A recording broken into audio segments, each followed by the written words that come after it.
لا يهدي القوم الظالمين يهوديني والنصارى خم غيا ترالم سربيدي غنا غيرنا قنو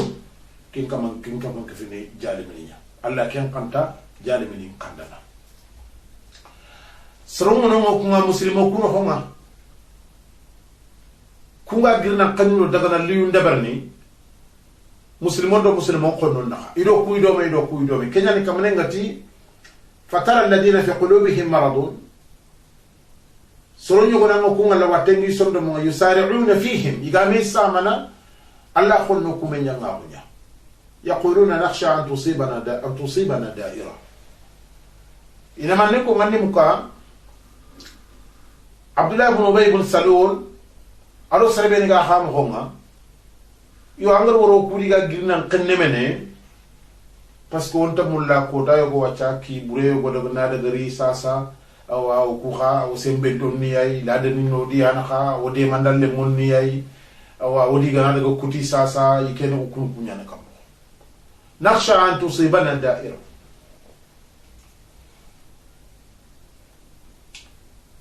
yo kembere ay ko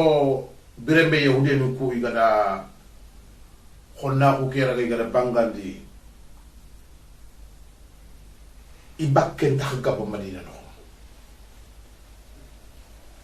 ikunda be ga kunda ken khonga taga horunyan kunda ke karo ay ko ida muslimon no i fréquentation nyimewa ini kunda ni kuno nyata diga mbure ke su gilli do no nyaga sanki do de be no kamane mpaga kore katte kenya ya qur'an dingere nyugo ga ko ngonanti وظنوا أنهم مانعتهم حصونهم من الله ننتي تغيوكو إذا السمة قوة ننتي تغيوكو راي فوسيرونيا النبي عليه الصلاة والسلام باوني غجام نيا بدريا سون قصون نخونيا خوينر كومغوبي بدر كورنيا سون قصون تاموندو نيروميا mana kure ke fanke ke nyime kota annabi gari madina iketa banu qaynuqa soronga de ke mo ko debari ile de be moduti annabi de warama sunqa songa kala sunqa songa kara min khason naha katana kharenga annabi alayhi salatu wassalam ada saybe ni kafme ili sini mutu le drapeau kin Hamza Abu Lubaba al-Ansari ada Madina khibare to hakite uru tamilo kargo ada gorem paniya ikundama serentoro no serento makka igara wali brebe keta nantiran ta sikki Mamodi Saybe nin kane Mamodi Saybe nin fankabe gi sembebe gi sakoye be gi limanan ka hube gi ya iranta gemmei kanu yenda roye nyopi sondo yimeni sagetere mena he ande gana daga di kuru ngana daga ro ma kay kunda ke hon kundu kha o gana to yere kundu igannente gilli sellam igannente yo kente gilli sellam fofonte gilli yere khaga bakka sellam o khara to ko yere kundu ba hada ma ko de kanu ye jopa diga men joppe keta kunda ke yimena ko kempalle ida nabi nyaga nan tana killen ngari da ina ndaki ina mboko yemule ina mboko ina ngir madina yimbe law won mu don daga skora de bren madina ko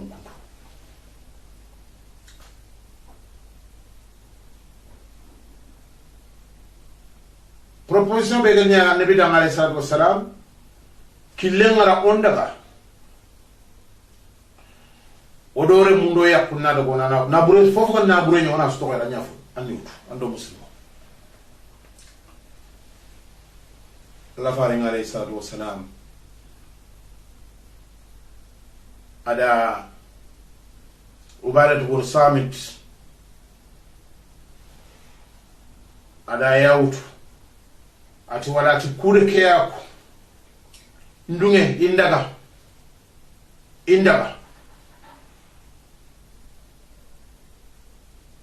ikhibare ngan kemma ikhibare ngam ma ke Ubaadatu bun Saamit pourquoi fare ngara ya wutuna a kenya sigindi khibare kenan tindi dugundi ndi bito sikki imbagu Madina igatal na kube indaga ikhibare ngam ibakki ke khibare ngam iga mabagu biton cikki gana nyeme yanda lay duguja Ubaadatu bun Saamit Khazraj qabila nyimman ko khorenyan Khazraj qabila la dan lemma kun qani Banu Qaynuqa do Khazraj qabila nyana xamna kenya la faare ngari xibaare mutabare kini dada adi xibaare kewtna kini ila dal le moña yere xarangi mo dang yere xa fofo hada mere mi ngana ya debar na haro ku debu kuno xoninya golle suudi dabari ndana ñani faare ngandi xibaare kewtna kini xolley mana agande kin awsure may ara nyana khutu to khonte nga Madina no nga awsu do Khazraj la ba Khazraj am ko nyaado Banu Qaynuqa on tappe nyetuntenni yanta humeda nga Madina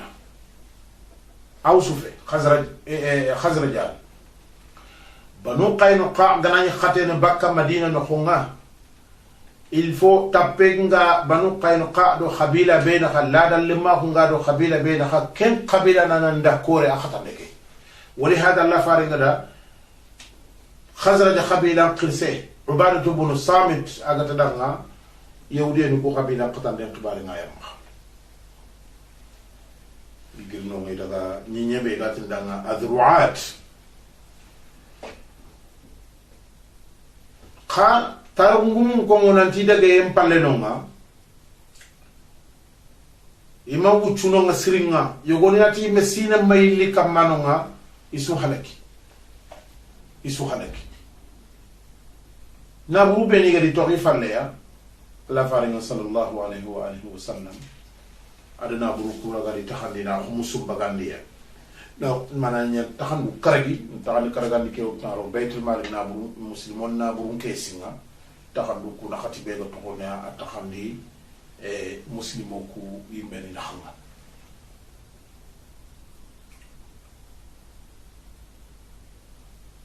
Banu Hashim Banu al-Muttalib alla faale nda khumusu kini kunya ya kota Abdu Shams Khabila Quraishi ado Nawfal Khabila ama kunku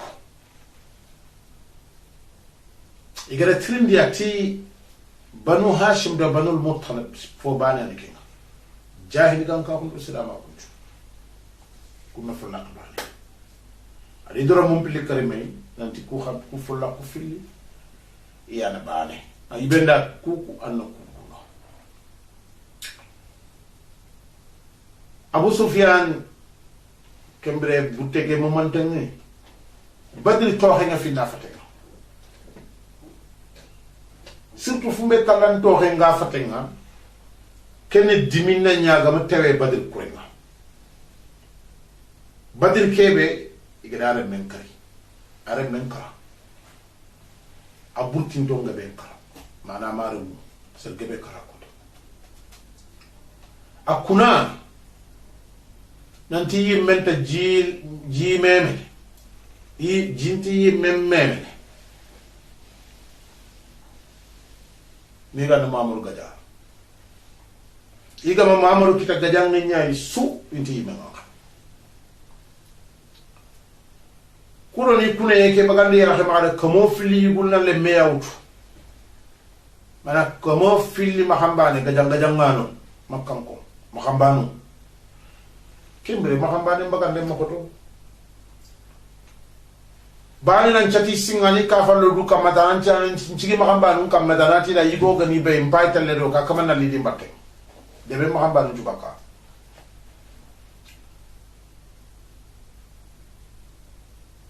daga Madina aga tinto Madina nganne do yahudi ni na me wori parce que ken jiwure ngolle ani no mamuru do madi yahudi ni Madina ha Madina ko ido mamuru gare tapu be ni yetu sella nga banu qaynuqa kendi qalle ngurje jahara ni kunde bangandi kumaro ngay sella nga tay fonno ko ngay fonno ko tay sella nga kunku geli badr kurenga nyata makon kungu gume ikunku qonna kumbange di diga mun ko annabi de fam kebe gi makadi khata bakka madina banu nadir to nga ado banu qurayza jiwure contact nga communication yiro makam ko na abu sufyan do kam ko fili sima khalle mengari ala khani do yewde no ko banu nadir khabila idina me wor kuro ni butundi katalla farenga koma e mulle na kan farenga sallallahu alaihi wasallam na juwana kale ya disaibeninga ay mulle keda jiwure ina yehudi ni ko banu nadir khabila ke ina kunga ini sondo mu nyonki ini jambal la farenga mina de mandano kita fa muslimo ga jame adaga kata yakhisenga Huyayy ibn Akhtab gadaga Huyayy ibn Akhtab nako Huyayy gana mo wonanti ta Abu Sufyan ti mulina ngora khal ko ngodan mulina parce que iga bononta busu jiwure intamulla nan bange annabi ga tun masaibe ni ga tun si wudi nga jam mo honni ke gel duna sikke mala harakota iga kebe bonondini iyana koyna nga sella nga nanti ya masroti lenki faga kenya dabar ni dunai igana daga jamane be ina waxtu londi jamanu no xonga ina iler no hospital ni cigiti ina ga jamu londi jamanu no xonga ina iler ina kadi Croix Rouge International ni nyande awa kia de Médecins Sans Frontières ni nyande iya ni len yituli ci khadi pour na li joga no njara pour ina li awa dulundo njara ina bombu ni ko tudo wandi jamanu nga ina ni nyombono dina jini posone ti bombu ni nga afa le ga mati kolera nyande ina tikande ina ile hire mumu to khadi ina warado ina inda duna bonon diga na duta ko soni ko diga me nyanta ni nyam kullako khinin di futeti idan banu qurayza ikunga selli banu nadir wala banu nadir asafenga banu nadir selli ga farenga janga jiwre ima dunge fige ga bangen Abu Sufyan ga kentu ma adwa manish adangi ada kata bane khis bane yahudin kuno hongirat na sallam bun mishkan ada kata sallam bun mishkan faren kay ngamul ndana mewore faren jofey batam bismillah ile meni atombo ibogu dingira no koti nafa adi mo khos ken dunge jambe nek fi lay jingure yo kellexe da mahambanu ku be la diga giro quraishi iro medina no homa yo uron kembe hada ma hunchu yo sinu muru tollo le ben no ken si kita asopi akari fare kita akari na kita akari tamise kita akari yimbe da ga fitana kompe be no ko ina fitana kabera gabini nabi yurun ida kenno ko ngayda la sargan ke ko kella gade ken kar ken kunda gade ken birde barda de ber ken muro no ko luke nga gabo iku ngara bonenga bende ber banta ida sinin qarabun koppa iyille do ken muro no ko ibogu madina Allah faare ngale sallallahu wassalam agada kemmugo kemuro no ko ngadirega kinyay kundani nga nanti sorolli xenu ke kunda fulane de bindu ndabari Allah faare nga alayhi salatu wassalam ada kamo fili saybe kaf menon do no nga idi ma xanyo kundi sini ila wardi battenga ila tafdi battenga ni qata kembre banu qaso aro banu qaso oy banu qaso karagonga faren di khata mais amaragiya aga pa kamalina faringa bakka madina sallallahu alaihi wasallam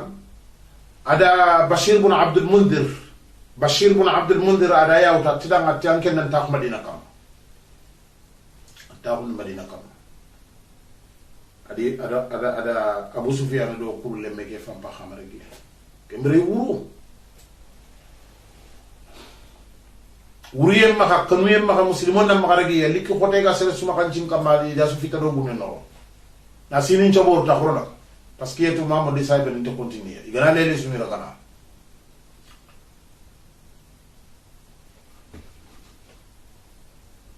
kenyan cigi ke kure tuwanu nga khilna ta ghazwatu sawiq juran kure limaada parce que jura suma lube ni ge ni makaya il futu nga ko il jurongi ya ko tajam mukuni do futu kawan do jurobe ni gi makaya iga de brembe iga da bonende ber madina ko wuronga I wurun donga bogu keta iga wurnu boto lemme suga ni makasini kam me to ka suga sana igi fitana kulo si kenan talanna wo fofo ka gujuba na maga sike aga ampe kabana wurnu asiringa ila sukuri ila sufita saybe ninga ni gi sagara di batte يغسلنا غزوة السويق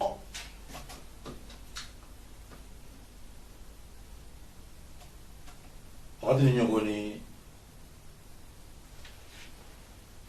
سورو نيغونا ناموغيا الله خنو كونو خونغا ما مسلمو كوي مل نو خونغا مسلمو بيني الى بونتو غاني غاتا دينان تو تي سلاما هونا كافان دينان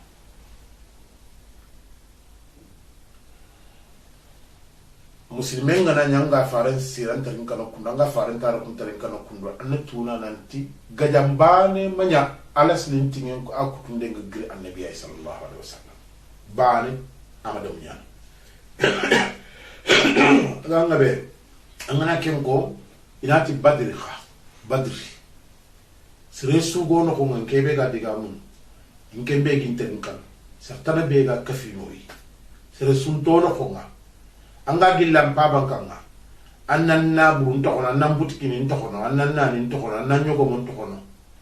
anjo tabe gelige le khasare khasugo khoro do me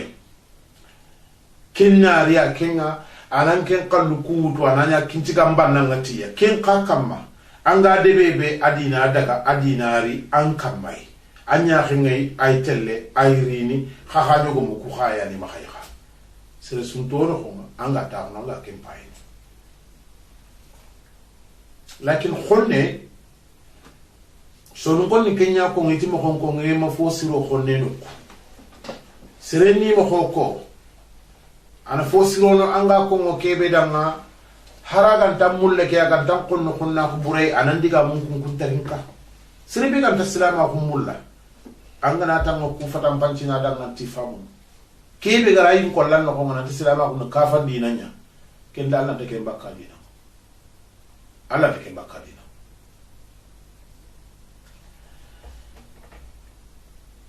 ona banon kasonyai ke sine yimme an sasa badri ganya sine kebe anda famunanti ke sumen parla hulli ke sine ay anda famunanti badri kurenya ke sine ay jakam parla hunya ke sine ay mina mudu jakam parla hulli ke sine ay ke sine bani no ko nyana khadi Allah tabaraka wa taala gara banon challe mana Allah gara banon challe nditi muslimon no konti bani debe muslimo awa ugana nyugano ko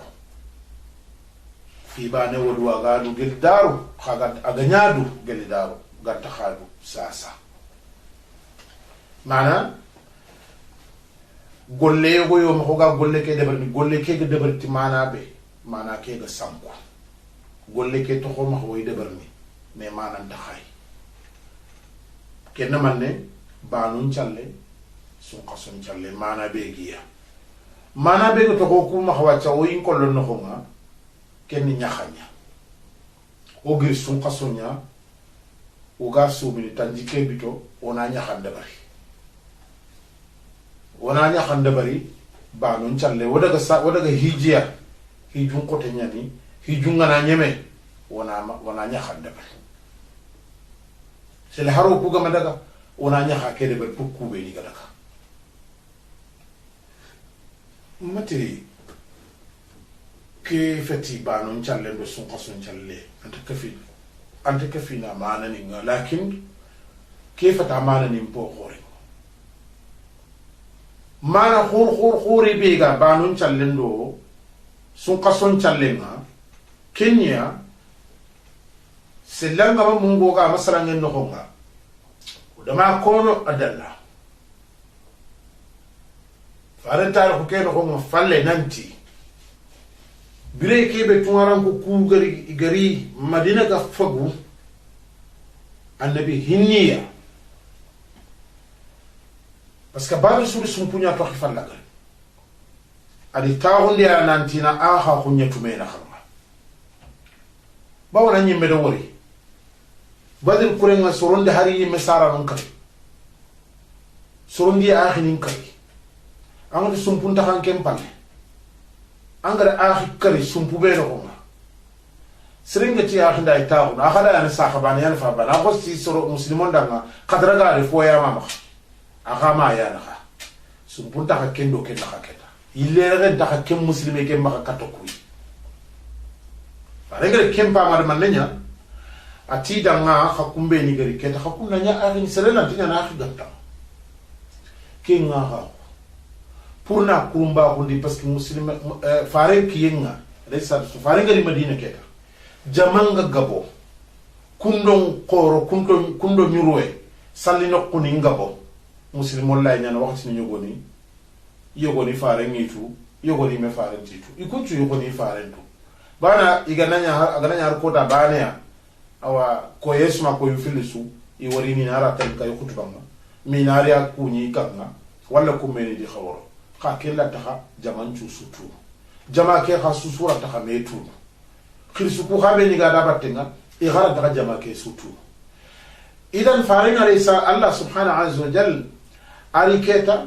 nanya sunna nga imaha sine su xana me ni tani fil xana ille aha ke kumba khunu me nax sine su xana me ni xana ille aha khun kumba khunu me nax aha ko khasi ke be yetiketa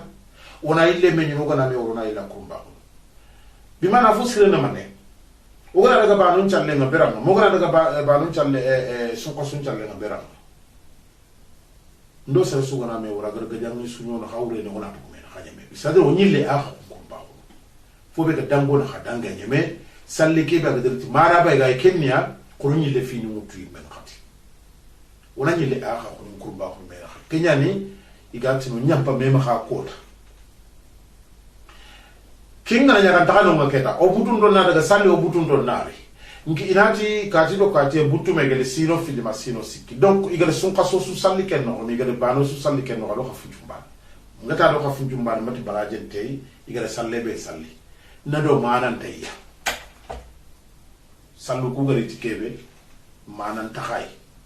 ikundama bana ukiya ne Allah ga nyamu lima ha parce que ga position be a waxatinga khonno nya hondon tenga katia takandienta ina fara kem bana ko ha fame ngana nya fulmaneta il faut ina menia ina illa kumba fame ngana nya fonna kadi ina meni ina illa kumba ananya tali filisina mo ha faida nare na fanare ke wakati kundu sasa ke sina bane no khumbe ugai sasa Ali ibn Abi Talib ada Fatima tawtu ke sina bane no khunye Fatima ta Allah fare ndiba ke sallallahu alaihi wa sallam Fatima ta ko fare le nya garunchu Khadija da Sara fa fare makane mogari masala aya kukama akabu muku sera suma jira danga Khadija falle ganta Mariyatul Qubti de lañu go bane sara danga togal Ibrahim Ali ibn Abi Talib kembre wa tampile do sina bane fatima kembira wa sino tamiro kargo 15 ans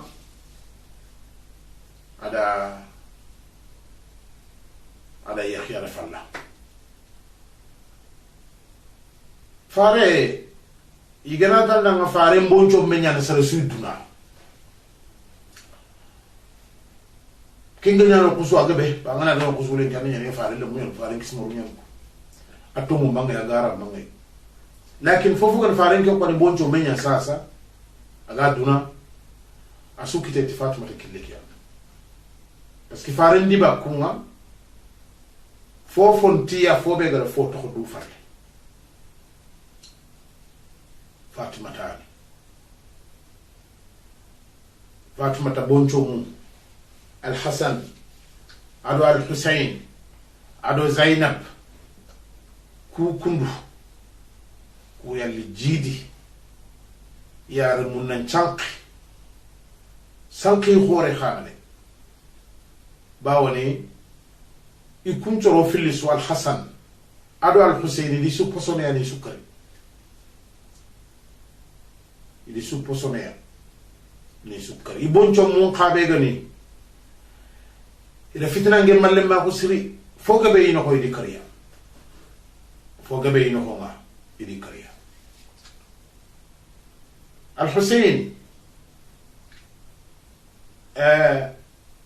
iga ken karni sine be yimme aken yimme me yimme aken posone yimme Al-Hasan a posone Al-Hussein ke ida ken kar Karbala iga ken karni yimme kembere Ali ibn Abi Talib boncho mumpo gabu ngada batte akho kono tugunu fumbe na diga saxo fumbe na diga fabeo parce que Ali ibn Abi Talib ko ren are mu nga bonyani ku nga fati Fatima tare mu kubana kembere suido gide ke batte ngam se ile Karbala kenyan cigi koreke isank yogoni daga sami yogoni daga ma yogoni daga yamade yogoni daga faris yo tawra ko muri en prunan kisi tunka nyuguni nga ini yogoni posone khol Hasan Al-Hasana da kenken posone ya yo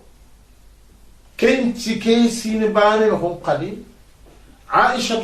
bintu Abi Bakr Siddiq le ñagare Aisha faare ndeyexi ke sine ya kembira wasino kabi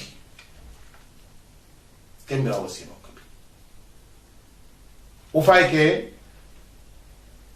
hijran ci ne filandi nya fagal ke ko sa mana faare liye Madina asine filati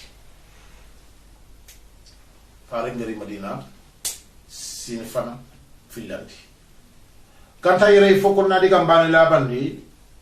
talibonda ado tuwanunda kharanganunda bawoni